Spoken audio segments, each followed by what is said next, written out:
Titans, go!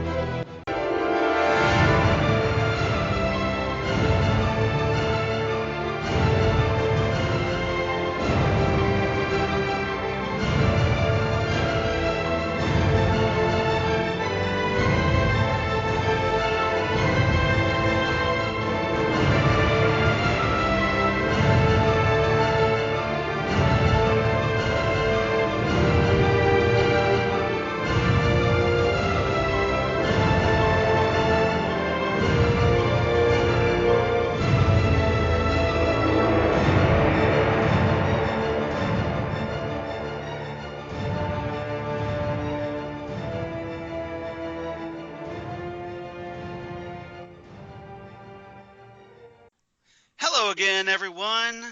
Welcome back to Titan Talk, the Titans podcast, aka Titan Talk, the Doom Patrol podcast. We're back on a special Thursday evening edition of Titan Talk this week because, there was some little tiny holiday you may have heard of. A couple of you may have heard of, called Easter. So we kind of took our normal Sunday off, and I'm Charles Skaggs, by the way, your co-host, and with me, of course, is my other co-host, Jesse Jackson. Hi, Jesse. How are you doing? I am doing wonderful. As we record this, it is April 25th, and all over the internet, Yes. at least for a small section of people, no, not the Gotham finale. The internet is going crazy for Western Stars. A new Bruce Springsteen album is due out June 14th. I don't think that's what they're excited about tonight. Okay. I kind of think they're more excited about a certain Marvel movie that debuts tonight. That I should could be. out watching Yes. if my spouse was more inclined to go out on a Thursday night instead of a Friday night. Not that I'm bitter or anything about it. I have my ticket for Saturday morning. Okay. I'm So excited. you're even later than me. Yeah. But, Yeah, we're going tomorrow night. We're going to go see. Obviously, we're talking about Avengers Endgame. Yes. Which all advanced reviews that are non-spoilery version, Yes. seem to say really sticks the landing. So I'm very happy to hear that. I am too. I worked from home today because we had a couple of repair guys coming to the house, and so I pulled up Infinity Ward on Netflix, Right. and had that rolling in the background while I was working, to kind of as a reminder of what's happening. So Yeah, Lori and I watched that last night as our refresher. yes, so that was fun. So All good. right, so yeah, before this turns into the Avengers podcast, Yes. let's get back to Doom Patrol. And so here at episode 30, we're going to talk about Hair Patrol. And this was a very interesting episode for a number of reasons, and some good, some not so good, and we'll talk about that. This was Doom Patrol's 10th episode as we hit the 2/3 mark of the first season. So next week we start heading into the home stretch, and this was released just several days ago now, April 19th, 2019, written by Eric Diedel, a new writer to the series, and directed by Sally Richardson Whitfield, a new director to the series. Okay. I am not going to hold that against them. Okay. All right. So go ahead and hit us with your initial thoughts. I think this was the first miss of the season. I guess they were trying to move the story ahead and giving us a backstory on the chief and why he became so secretive and his background with the Bureau of Normalcy, and then we did get to see what happened during last episode when when Cliff was in Jane's world, right. mind. We get to see what happened. As I postulated that we might get to see that. Yes. I did not like anything about this episode whatsoever. I mean, so basically, this episode here of Titan Talk is going to be me talking to myself. No. Charles, what did you think about this? Well, Charles, let me tell you. I will share. I just think it's a swing and a miss. Okay. That's fair. And so as we get through, I'll tell you in details why I didn't care about the episode. So, what are your thoughts? Quick thoughts. Well, my quick thoughts is I agree with you in the sense that this was my least favorite episode of the season so far. I don't think it was quite the miss that you seem to feel it was, but I do think that it was obviously lacking something, and I think it was mostly because of the normal Doom Patrol team dynamic. Yeah, that was the key part of this. Now there was a lot of backstory, and there was a lot of little teases of things that I want to talk about. Yeah. Particularly a couple of characters that may be coming up on the series. Okay. And from Doom Patrol comic lore, and we did, like I said, like you said, we got to see things from Vic and Rita's point of view, from Jane Patrol. But other than that, yeah, I think that it just the tone of this episode was just completely different from what we had seen so far. It wasn't the, like, as weird. I mean, it was weird, but it wasn't as like entertaining weird. It was more like, it was more just this really odd, almost like an X-Files kind of episode to me. Yeah, and I really tried not to hold against it that our villain, ate hair. I mean, which is disgusting to begin with. But he wasn't a very interesting villain. At all. He was more of a comical villain. Yeah, but he wasn't, when you try to do drama and fail, you can still do a story. When you try to do comedy and fail, it just looks awkward. So, yeah. Yeah, and we'll break this down because obviously I want to break this, the various characters down into their segments like we normally do. Sounds perfect. And we'll kind of dig deep in a little of why this episode turned out the way it did. Okay. Does that sound fair? Yes, very fair. All right. Before we get into that, though, I want to run down the guest cast for this week.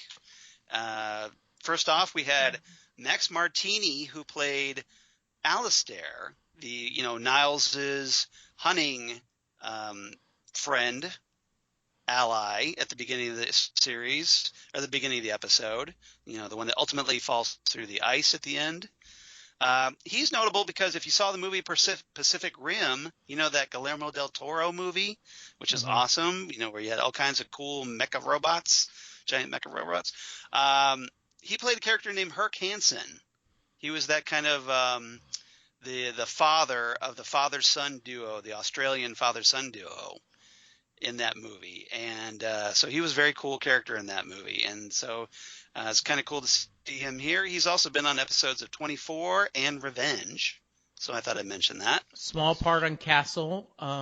He is one of those guys, right? There used to be a web page. There still might be, that guy. Yeah. He has that kind of face. He is a very well-known character actor, and so that was good to see him. Yeah.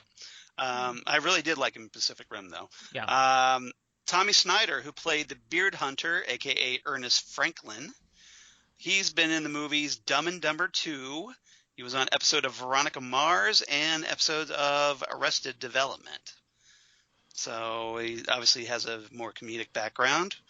Pisay Pao, an actress I thought was really interesting in this episode. She played the kind of Neanderthal-like Slava, Niles' love interest in this episode. She's been on episodes of Z Nation and NCIS Los Angeles. You probably might recognize her from Z Nation, even though under all that makeup. One bit of casting news that I thought was really interesting, especially that you might find interesting being an old TV fan from back in the day. Joan Van Ark played Mrs. Franklin, the Beard Hunter's mom.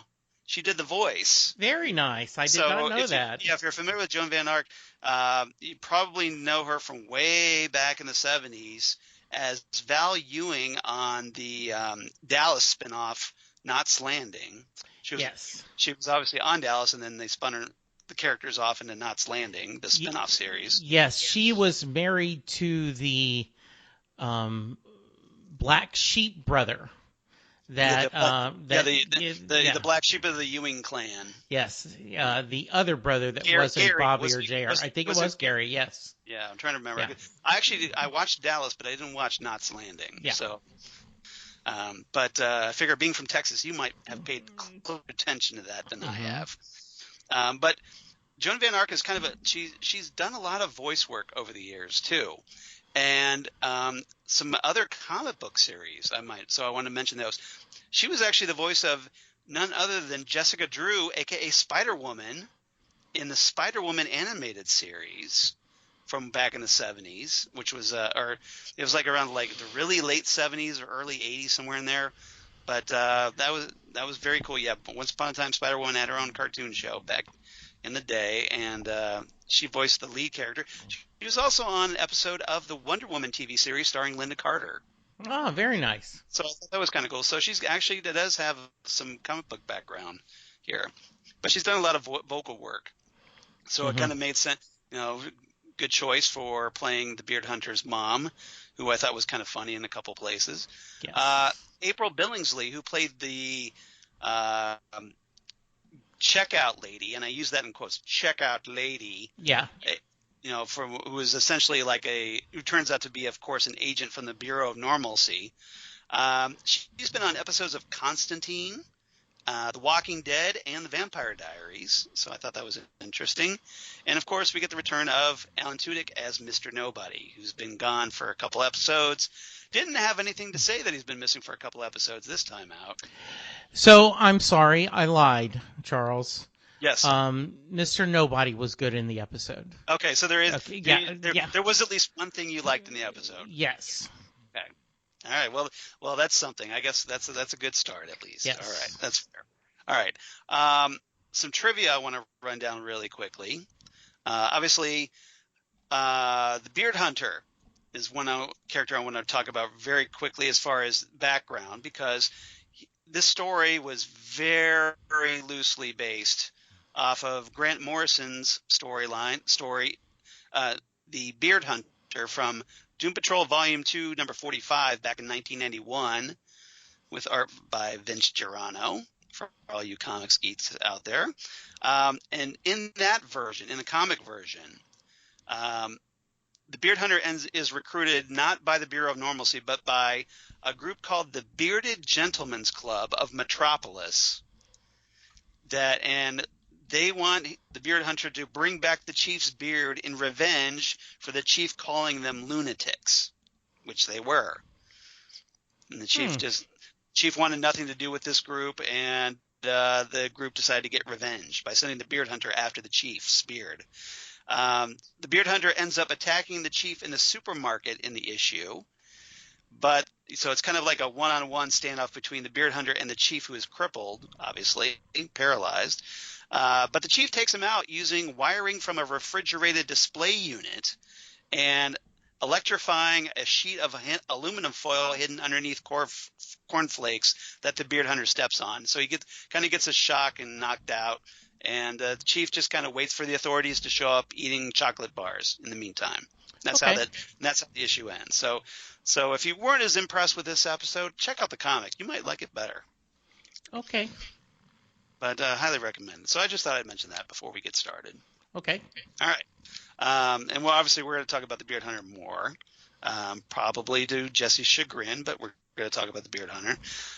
Topic number 1, though, I'm going to talk about, and I do have a theme this week. Okay. So very simple theme, but hopefully effective. Topic number 1, Northern Exposure. Okay. And this I want to talk about, obviously I want to talk about Niles and Slava, and we'll throw in Alistair as well. So essentially the Chief's flashback in the Yukon. So Chief, Niles Calder of the North in this episode, in the Yukon. The Northern Yukon Territory, as we find out in 1913, where we have the chief going on an exploratory mission for the Bureau of Oddities after hearing rumors of this creature up there. And he gets this guy named Alistair, who's essentially the hunter there to kind of help possibly fend off attacks from wolves and whatnot as they head up into the Yukon looking for this creature. And obviously, things go awry, and Niles gets separated from Alistair and ends up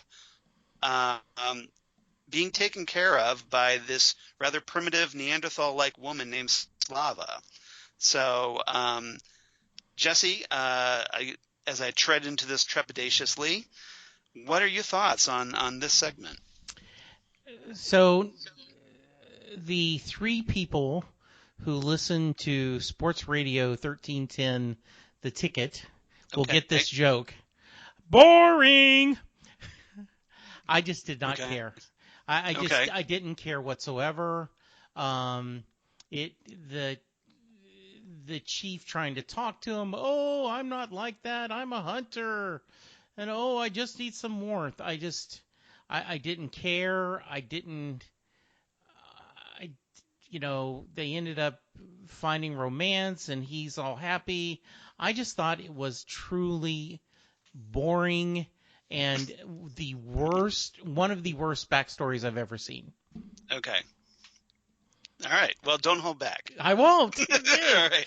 Yeah, it made no sense. So you got nothing out of it. I got nothing out of it. I truly did. Okay. All right. Well, let me tell you what I got out of this. Oh, please do. Okay. So because Charles, we got an hour to fill. Exactly. So if you got nothing, I did. Yeah. At least I've got something to help fill up that hour. Yes. So I'm not gonna judge you for your opinion because you're perfectly entitled to your opinion, and I respect that, obviously.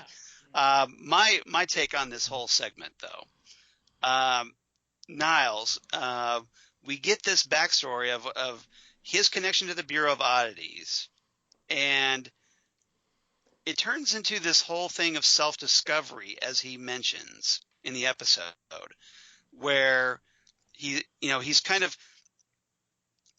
this educated, elite type intellectual. And here he is out in the outback and a very call of the wild. He's out there. He's in this harsh Canadian element and, in the forest, and he's having to survive. And he ends up they come across this creature in the woods. And there's wolves show up, and while Alistair ends up presumably killed by these wolves at that point, Niles goes off running after seeing the creature, and or actually, I'm sorry, I'm getting ahead of myself. He's running because of the wolves after Alistair tells him to run, and he falls down this ravine and ends up severely compound fracturing his leg. And obviously he's losing blood, and just as he's starting to fall unconscious, the creature shows up, this big fanged creature, and he passes out. Next thing you know, he wakes up in this cave, and he's paired with this kind of hooded figure. He's not quite sure who's there taking care of him. He wakes up, there's this kind of weird white paste on his leg, and he sniffs at it, and it's all horrible smelling, but it seems to be almost like a natural remedy antibiotic or disinfectant. Yeah. Okay. So what did you get out of it? Because I saw it, I truly cannot stand you telling the story again because I already had to sit through it once. Well, I'm getting to this. Okay. So bear with me. I'm a writer. I'm setting up the story here. Okay. So with him wounded, this woman takes care of him. Turns out to be this Neanderthal-like woman named Slava. Okay. Mm-hmm. And at first, she's resistant to him. She's just look, okay, I patched you up, but I don't want you sharing my campfire. And he's, here he is from this kind of cultured background. And I know So why didn't she just kill him then? Why did she heal them if she wasn't going to let him share her fire. Well, I think there was this interest in him, or like this curiosity, because she had these hunters or the other people, that these dead guys, and they were kind of buried in the snow. And he goes over and he's like, look, he's yelling at her, he's like, look, these men deserve to be buried. And so maybe she just found him interesting. I don't know. We don't get the explanation. So they unbury these bodies. One of them. That's an inconsistent, right? Like, okay, why are you taking care of him then? Was she going to try to eat him? I mean, that's what I thought. Well, I mean, we don't know what her reason. The thing is, though, is that if she wanted to kill him, she could have just killed him. Right. She could have just slain him and then eaten his, body as meat or whatever. Absolutely, yeah. So obviously there was something about him that she found interesting and worth saving. Okay. Now remember also, this character is kind of psychic, as Niles mentions later, that she has these great psychic abilities. So maybe her psychic powers read his mind and what kind of person he was. And maybe she thought he was worth saving. But she didn't know she could trust him, I think. Yeah. And so initially she snuffs the campfire, and there's this whole thing. Well, Niles talks her into like dragging one of the bodies out. They take it out to this site where apparently it's like this very ritualistic site. It's got like almost like a Stonehenge type deal in this clearing, and she calls forth apparently, and this is where Niles is just completely fascinated here, is that during this kind of ritual, she calls forth the fanged monster from before. So she's got some kind of power, and that interests him. So he tries to connect with her, and I think his scientific curiosity kind of kicks in here, and they end up getting, like they start connecting. They go out on this lake, and he falls through the lake after she tries to warn him, but they can't communicate with one another because they don't know the other's language. And so he falls through, he gets sick, and he's like, look, you don't want to be around me. I'll just make you sick or whatever. And she takes care of him, and they grow closer. And so it's almost this like, okay, this curiosity on her part develops into this like strange connection they share. And as they connect to one another, Niles decides, hey, I'm going to stay with this woman. I actually have feelings for her, and I'm intrigued by her, and I want to learn more about her. And then, he becomes a hunter himself. So like everything he was railing against at the beginning of the episode, he ends up becoming. And that's what I kind of found interesting about it as a character development here. And it's only when Alistair shows up at the end looking for Slava to bring back to the Bureau of Oddities. And it's this point that Niles realizes, I need to protect her. And not I don't need to protect her from from Alistair. I need to protect her from the world because she's so special. And he's fascinated also because she's immortal, as they hint. And one of the things we've talked about is like, well, how is the chief the same age after all this time? So here it is, 1913. He's pretty much the same age as he is in 2019. Yeah. So this is the kind of start of how the chief discovered the secret of immortality here. And so it's going to probably pay off more later on. But this is the kind of these are the kind of hints about how the chief is still immortal, and probably passed on a lot of that immortality to like someone like Crazy Jane or Rita, perhaps. We don't know. All right, that's fair enough. So that's kind of my take on this. And like he sacrifices that love to protect her. He like basically says, okay, the only way she's going to stay safe is if like I go back and tell everybody I didn't find anything. Yeah. So he gives up his love and goes back and is like, okay, nothing happens. He tells the Bureau of Oddities or whatever that the Bureau of Normalcy at this point that nope, didn't find anything, but my experience, made me stronger and made me realize, okay, who is the true threat out there, whatever monsters there really are. And he's obviously implying they're the monsters. Yeah. Not her. So it was a very interesting character study. And ultimately, as we'll talk about in our third segment, Mr. Nobody kind of gets a whiff of this and realizes this is the secret that Niles has been keeping all this time from him. And I want to talk about that later. Okay. Okay, so that's where I'm coming from with that. Okay. Is that fair?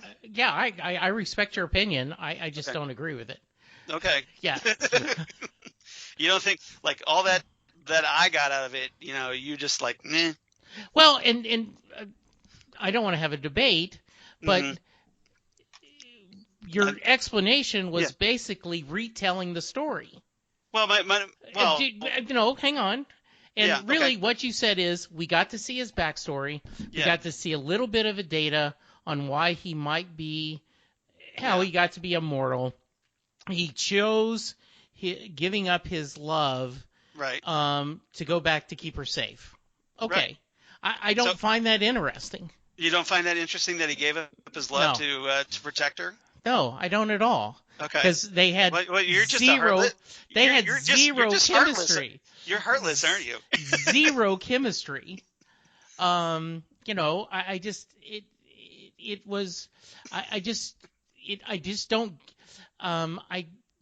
think they labored really hard to try to show the chief struggling, and they could have done a lot better way. So, next topic. Well, all right. Let's topic number 2. Obviously, the beard hunter. I want to talk about, and I'm sure you got some thoughts on the beard hunter. I do. Well. All right. So the beard hunter, to kind of set this up, in the comics, essentially the beard hunter, just kind of as he is here, he's depicted as this complete loser that, he's nuts, and and he has this weird obsession with beards, but at the same time he also has this rather it's essentially like a parody of guys who are way too much into like what's considered macho.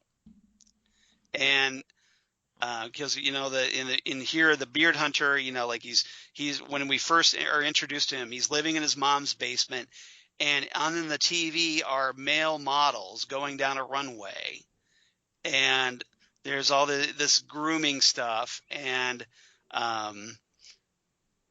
this kind of hinted this false machismo that's hiding something, basically like suppressing something. And so in the comics, the beard hunter was essentially a parody of the Punisher. He was basically a silly version of the Punisher that instead of going out and tracking down and killing criminals, this guy who also has like a skull, if you notice, on his uniform, like the Punisher, only it has a beard on it. Instead of criminals, he goes out and hunts and kills beards. That's his shtick. It's a parody of the Punisher. And so Morrison, it was just a one-off goof thing in the comic. And so that's what they kind of did here with this. Only they tried to make him a little cooler because once he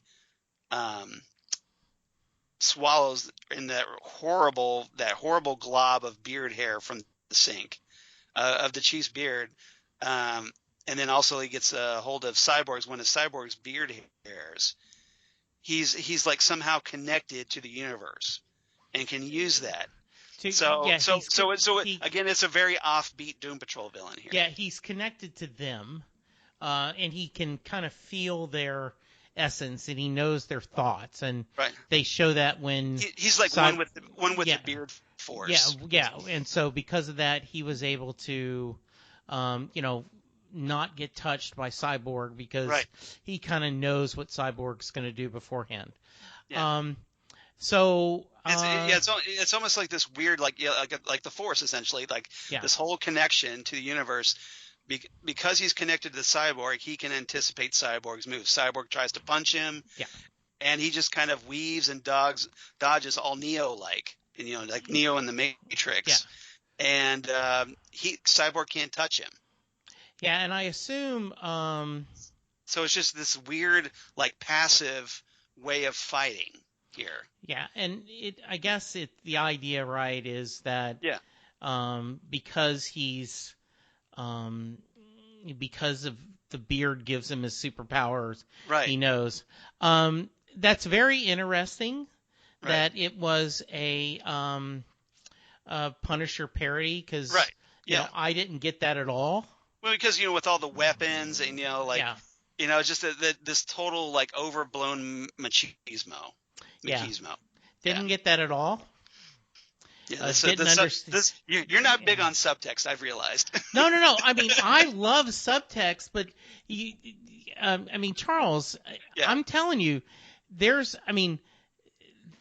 subtext, and then there's where, the reason you knew this is because you read the comic. Right. I didn't have to see read the Danny the Street comic to understand that character. Okay. This is a bad character. Okay. They didn't use him well. Yeah. Nothing was accomplished except showing why the place was tore up. We got no Rita and Vic. Now, yes. Something's wrong with Vic. Something's wrong with Vic. Well, let's talk about Rita moved on that, but we didn't really. I think there could have been a lot better way to do that. Yeah, this was a really bad. This was the worst villain. So like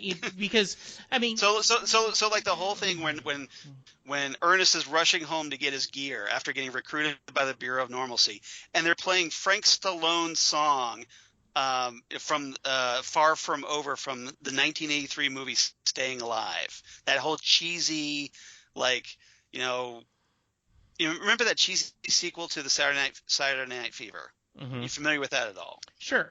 Okay, well, that was the song from that, and so it's essentially this cheesiness, this kind of just this like really odd way of depicting like manhood in movies and pop culture and whatnot, and what's considered manly. And and like I said, if you tell me that's what they were going for, right, I believe you. It's a satire, basically. Yeah. Swing and a miss. Okay. All right. Yeah. Okay. All right. That's fair. Mm-hmm. Okay. But the after going to the supermarket, and getting kind of henpecked by his mom to go to the supermarket for her, the beard hunter is recruited by the Bureau of Normalcy. That apparently they decided he's like in Taken, a man with a very particular set of skills, and they recruit him even though they know he's just so odd. But in this case, they want him to find Niles to bring him in for questioning. So essentially, he's there to kind of track down the chief for the Bureau of Normalcy. And see, that's another thing. That's a dumb plot line. Are we supposed to actually think the Bureau of Normalcy is a threat when they're hiring this kind of guy? Well, they're an odd threat. Yeah, no, they're not a threat at all. You have an odd superhero team, and you have an odd threat in the Bureau of Normalcy. Okay. An odd group. They're not doing things like traditionally, like you would see on a normal TV show. This is not a normal TV show. It's sometimes some of it's going to be weird and not make sense. I would not be joining you every week if this had been the first episode. All right, well, that's fair. Yeah. That's fair. So let's talk about Rita and Vic. Okay. All right. Now we get the flip side of Jane Patrol, which we talked about last week. Which is obviously a much better episode, and hit every home run for me, at least. Yeah, and that there was a lot of subtlety, right. And there was a lot of subtext about the different characters back and forth. Right. I mean, so this is it.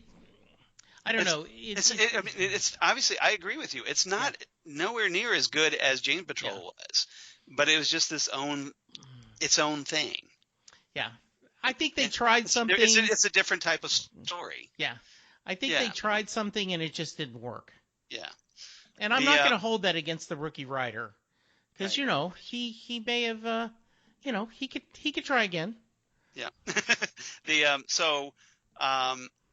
While essentially Cliff and Jane and obviously the negative spirit are kind of occupied, Rita's trying to ask Vic kind of what do we really know about the negative spirit? And she starts trying to talk to it, but it doesn't obviously respond to her. And at that point, Rita's kind of panicking a little bit, going, this wouldn't have happened if the chief was around. And Vic's going, well, that's why we need to find him, because he's not around. It's up to us. And they kind of bring up once again, they start trying to, as Vic tries to explain Danny the Street to Rita, and he brings up the comic book once again.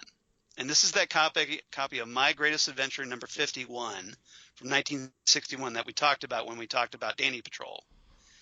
That's this comic book that Danny the Street gives Vic at the end of the episode. And obviously for a very important reason. And while flipping through it, Vic doesn't get it. He's just like, okay, this obviously has to be a clue, but I'm not seeing it.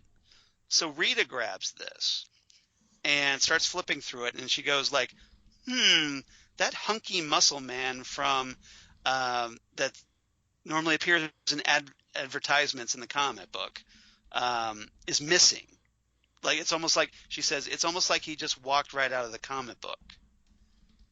And if you kind of paused the video and you were able to look at it on your computer, you could see that the advertisement was for Mental O's Sugar Flakes. So obviously, if you're a Doom Patrol comic fan, as I am, and I realize we're getting deep in the woods here again, but they're setting up this character named Flex Mentallo, this man of muscle mystery character that was featured. He was kind of introduced. I'll give you a little background. He was this character that was first introduced by Morrison in issue 35 as a member of this guy who was on Danny the Street. Okay. And he's this kind of almost like a homeless looking kind of guy. And he ultimately reveals that he's the man of muscle mystery, and he gets his appearance tidied up.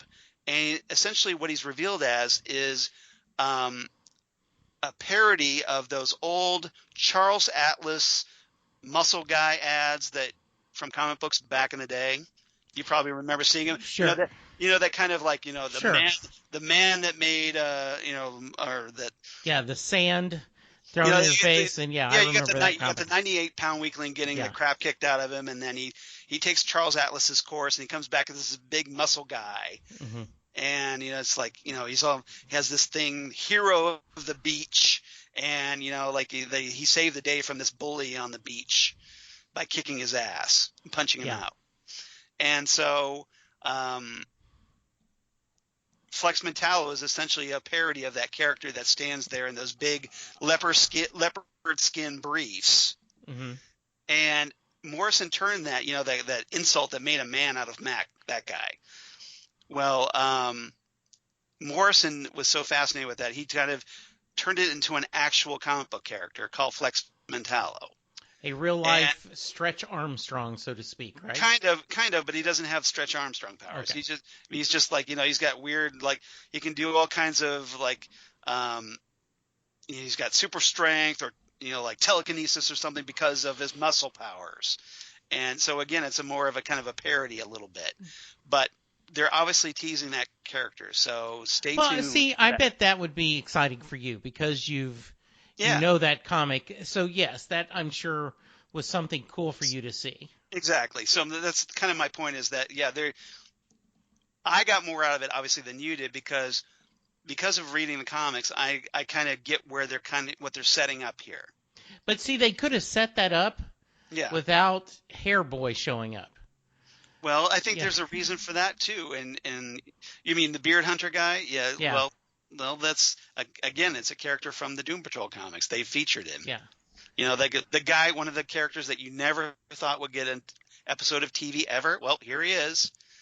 This show just does, like, they don't care. Like they're gonna like adapt all the stuff that you don't think is adaptable, and they're throwing it out there. Sometimes it sticks, or in this case, sometimes it doesn't. Okay, fair enough.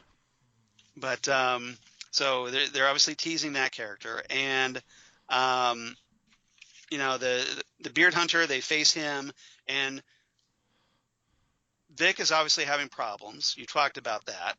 That his operating system, Grid, who, remember, I told you to pay attention to, Grid's giving him more problems. He's activating his hand cannon because he views the Beard Hunter as a threat, and that apparently the host isn't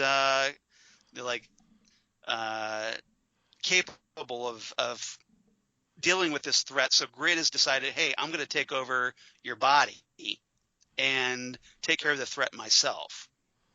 So Grid is essentially becoming more active, shall we say. Yeah. And that's obviously going to get worse. So, and I'm sure that's probably going to be one of the reasons why we see relating to Jane's painting, I'm guessing, is because of Grid. Okay. So that's my prediction. I'm going to call my shot right here. I like it. Okay, so stay tuned for that. Good. So I thought that was kind of important that they kind of are setting that up as well. They're setting up some things probably for the season finale payoffs, I'm guessing. Okay. So I just so even though they may not be as obvious right now, just be patient. Yeah. Oh yeah. I mean, I'm not giving up on the show. I'm just saying I just didn't think it was a very good episode. Yeah. So cool. Yeah. And the Beard Hunter, obviously Vic's not able to touch him, and with the whole problem with his hand cannon, the Beard Hunter kind of declares victory. Only he ends up turning up at the very end of the episode, where rather enigmatically, he goes to this mysterious location, and he enters through this door across from a sign that says, "No dolls in the dressing room, please." And he goes down into this completely black room with a white staircase. He goes down all the way down this white staircase, and he leaves a message for his mom saying he's been tracking Niles' beard, and he says he's close. Okay, so he gets down there. It's like a small tunnel, and at the far end of the tunnel is this really creepy button-eyed doppelganger of the chief, kind of like something out of the movie Coraline, if you remember that movie. Yes, I do. Based on the Neil Gaiman novel, young adult novel. And he is basically acting in this high-pitched voice if he's come to play with him, and he likes the Beard Hunter's costume. And then all of a sudden, the Beard Hunter hears this roaring sound. He turns around, and it's that big fang creature from before. Yeah. And screams and drops his flashlight. It's like, what happened? What just happened here? So, what do you think happened to the Beard Hunter there? Or do you just not care at all? I do. My hope is he died. Okay. A painful death, so we never have to hear from him again. Okay. But yeah, I didn't think at all. Okay, so you didn't care about what's this creepy doll version of the chief, and what's all this? You just didn't care. I could care less. And what's sad is, often I will watch this Doom Patrol late on a Friday. Yeah. So I'm like, I was watching it, I was wide awake. And You're wide awake, and just like, this is a bad episode. Okay.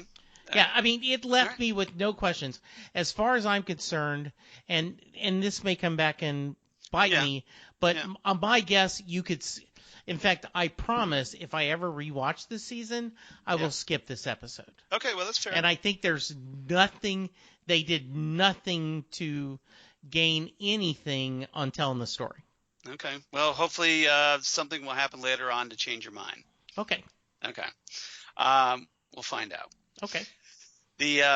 Now let's talk about a third and final topic. By the way, the topic number 2, the bearded hunter, that was Hunter. Okay. So we had Northern Exposure and Hunter. I forgot to mention that. Topic number 3, Lost Girl. So we had Northern Exposure, Hunter, and Lost Girl. The theme, obviously, is our Canadian TV shows. TV shows, yes. Okay. This I want to talk about is Niles and Mr. Nobody. Okay. So this kind of like through this flashback, at the very end of the flashback,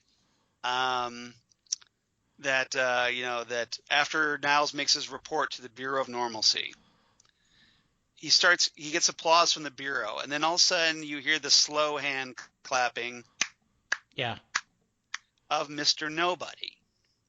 And then from there we're realizing that, this was essentially Mr. Nobody diving deep into Niles' memories and coming across this rather interesting and possibly important information that Niles has been hiding Slava all this time. And Mr. Nobody wants to know, where's the girl? And apparently she's very important to Mr. Nobody for some reason. And I'm guessing presumably because of her immortality.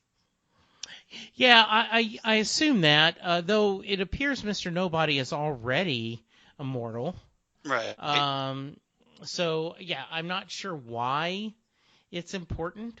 Well, what if somebody else is looking for the immortality? Yeah, could be. We'll see. But all right, I'll just put that out there. Okay. What I find interesting is like that Mr. Nobody can go through rummaging around through the chief's memories, but he can't get that secret out of him. So somehow the chief is able to keep that from him. Mm-hmm. Not quite sure how, but maybe it's a hand wave. But somehow he can't do that. But apparently the chief is adamant about not telling him this, and he makes the comment. And I want to get your thoughts on this. He doesn't care what Mr. Nobody does to the Doom Patrol. He's not going to give Mr. Nobody the satisfaction of breaking him. So he's just like, go ahead and do what you want to the Doom Patrol. I'm going to keep this secret. I'm not telling you. So he's obviously got reasons for that.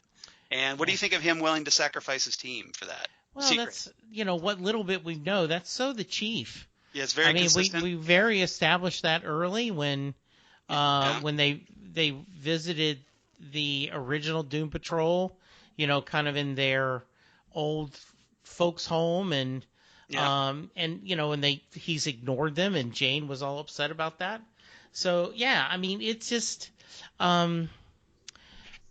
he sees him as disposable. Yeah, and he has a big ego. I'll find some other ones, like if they get killed. Yeah. Mm-hmm. And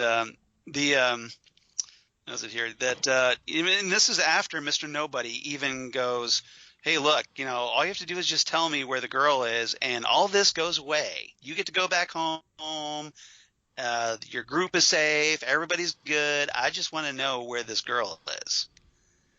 And the chief won't give her up at all. Mm-hmm. So obviously because he still feels something for her. And we'll see what happens there. Yeah. Okay. We'll see. And I'm kind of wondering if there's a child involved. Okay. That he's probably trying to protect. I'm guessing. Mm-hmm. Okay. I'll just good. Put that out there. So like I said, there's things that I got out of this episode. I'm sorry you didn't get more out of it, but that's okay. Yeah. And hey, if we end up saying, "Oh my goodness, now I understand," yeah. I'll eat crow. But at this point, that's all right. Don't see that happening. Okay. Yeah. Well, I'm guessing that you don't have anything else to talk about this episode. I do not. It is. Okay. I just didn't. It just. I didn't find it entertaining. It fell flat. Yeah, very flat is a good word. Yes. Yeah. All right. Okay. Cool. And I'm guessing you don't have any favorite lines of the episode. No. Okay. Yeah, the end.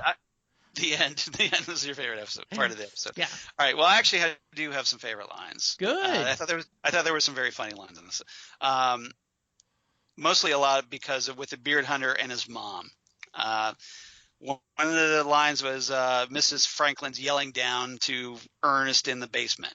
Mm-hmm. And she goes, "We're out of lean cuisine." And Ernest goes, "I no longer require lean cuisine for sustenance, Mother. I maintain my physique through high-calorie ketogenic diet and mental focus." So I thought that was funny. This kind of like slovenly, overweight guy is like, "Well, hey, I have this great physique." It's like, no, you don't. You're just completely delusional. Yeah. See, I didn't find that charming or funny. I just went kind of, you didn't find it funny that he was this big loser that thought he was way more important than he was. No. Okay. All right. Another scene was in the supermarket that I liked was Ernest and the checkout lady, where Ernest goes, "Who the F are you?" And I'm censoring here. The checkout lady goes, "Try the United States effing government, Bureau of Normalcy." Ernest goes, "I'm familiar with your work." And the checkout lady looks at him for a moment and goes, "No, you're not." And Ernest finally admits, "No, I'm not." So I thought it was fine. Another great line I thought between Ernest and his mom, where Ernest yells upstairs, "Mom, where are my shuriken?" The throwing stars. Yes. And his mom goes, "Check the dishwasher." And Ernest goes, "I told you they're hand wash only." So essentially, Ernest is like every internet troll that's out there that lives in his mom's basement and is a loser. So, thinks he's a badass. Do you remember Felicity Day's internet series about gaming? Felicia. Yeah. Yeah. Yeah, I know what you're talking about. I'm blanking and everyone talked about how amazing it was. Yeah. And it was a parody. Yeah. And I watched it. All I could see is the mom abandoning her kids. The Guild. Yeah, the Guild. Yeah. The mom abandoning her kids, worrying about the game. Yeah. I didn't think was funny. I thought it was hilarious. Yeah. She was a horrible mom. Yeah, but I'm just saying that's the why I don't need to see a horrible mom in a comedy. And that's like, this guy is a loser. I don't need to see that. I don't think that humor is funny. So I'm guessing you don't watch a lot of Adult Swim cartoons. No, I don't. That's probably I think that's the difference right here. Yeah, that's not my taste. It's just not your taste in humor. I don't like Will Ferrell movies. I don't think they're funny. Right. And so some of them aren't funny. The recent, movie. I just I'm going. He's pathetic. He's yelling at his mom. He's not interesting. I mean, what a cliche. We've got a fat loser living in his mom's basement. Okay, that's such a cliche. It's not anything interesting. This show is better than that. Yeah. Well, what it is, it's absurdist humor. It's pointing out the humor of the absurd, the mundane, the like loser, just the like kind of looking at the Larry David show. Mm-hmm. Where he's he's kind of like this nebbish loser. Right. And and there's humor in that. There is, because that's funny and well written. Okay. Yelling at your mom that she puts your throwing stars in the dishwasher when wash your own dishes, kid. Yeah. Well, the fact that these shuriken, which are used by ninjas, ending up in like his mom's dishwasher. You don't find that funny and absurd at all. Okay. I don't at all. Okay. All right. So this is just more of a like what you find funny kind of thing. This is the difference here, I think. And a bad story. Okay. I mean, yeah, it wasn't funny. It wasn't entertaining. It did not move the plot ahead.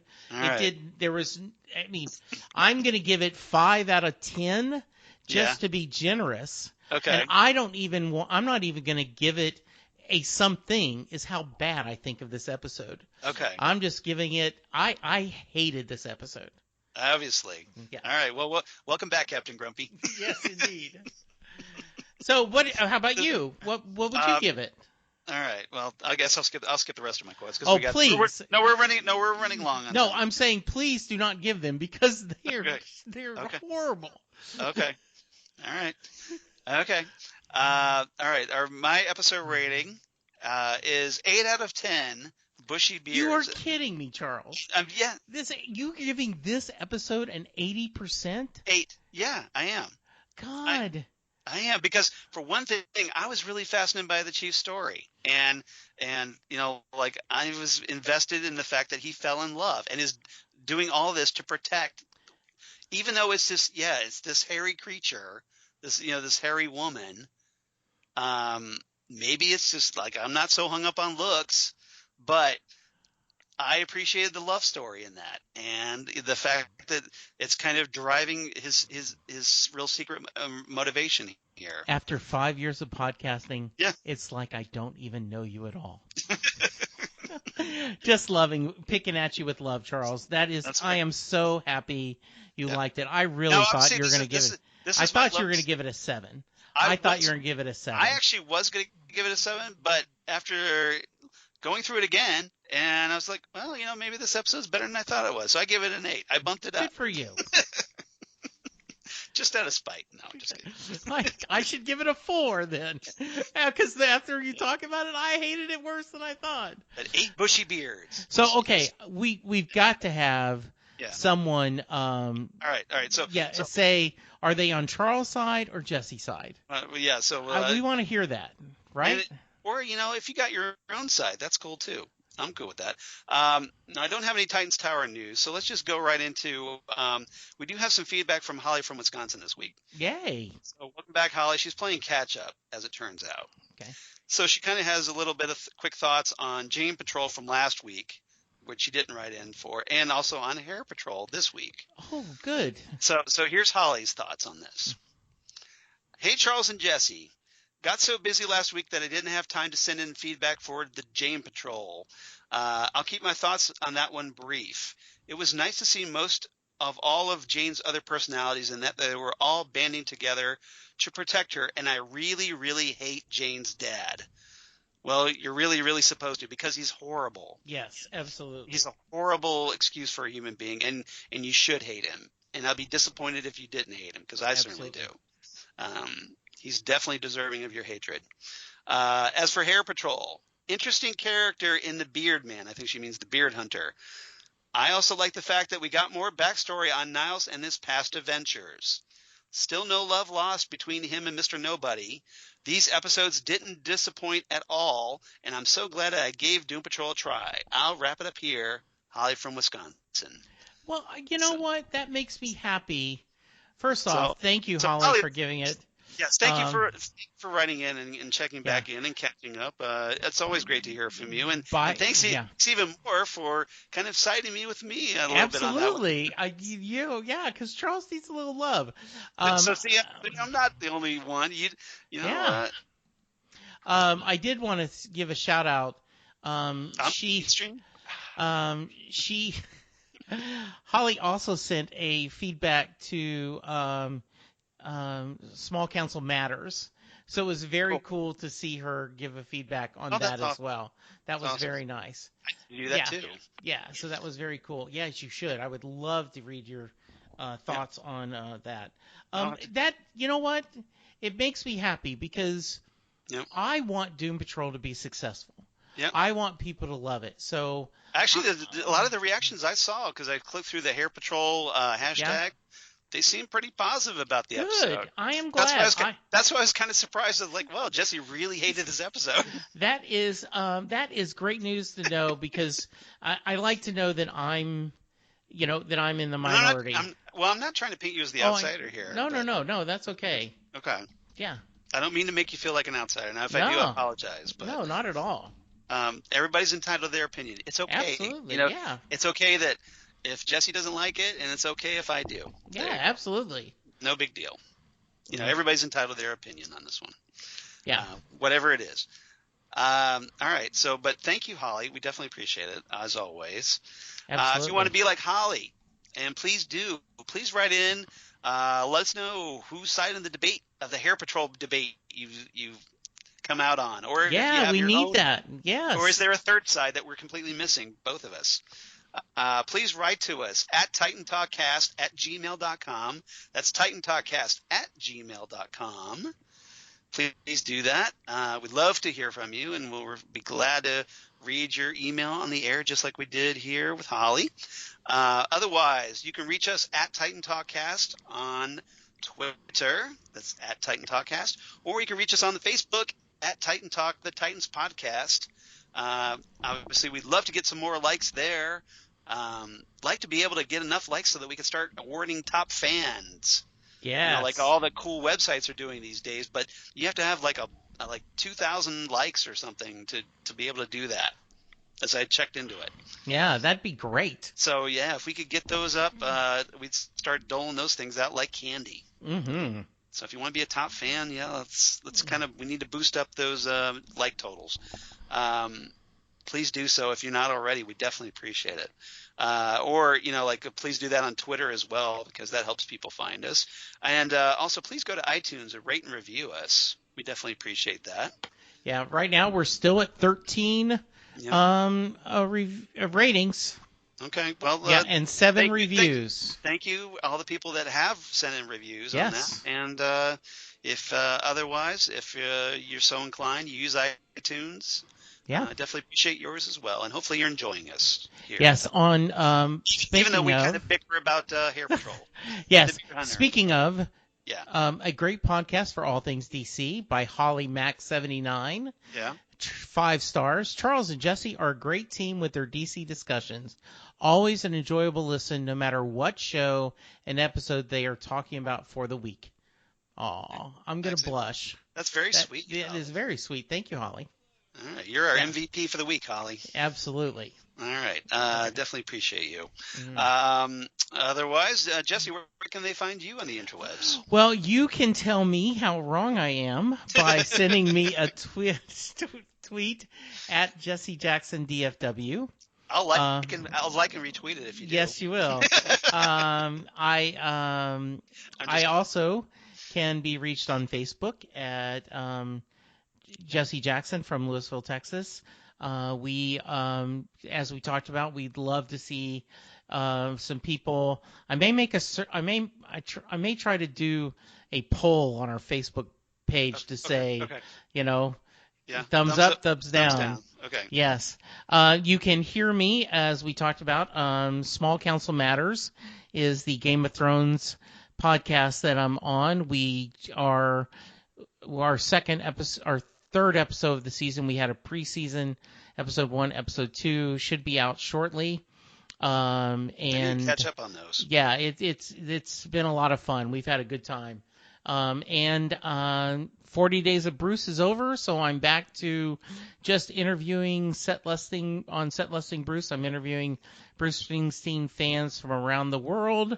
And as we talked about, we're excited about Bruce putting out a new record. Charles. Yep.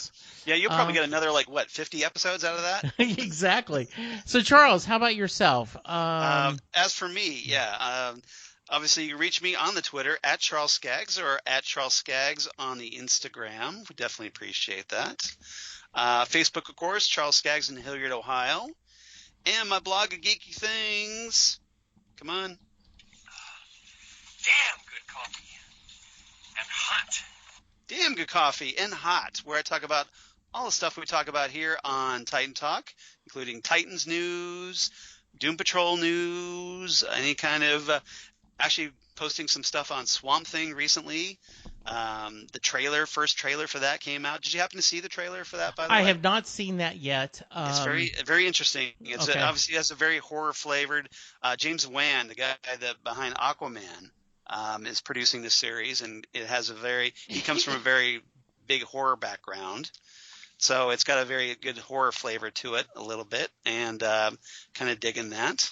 You'll also have one of your patented spoiler episodes of the new Avenger movie out. Yeah, soon. Avengers Endgame. Obviously, I'm gonna go see that tomorrow.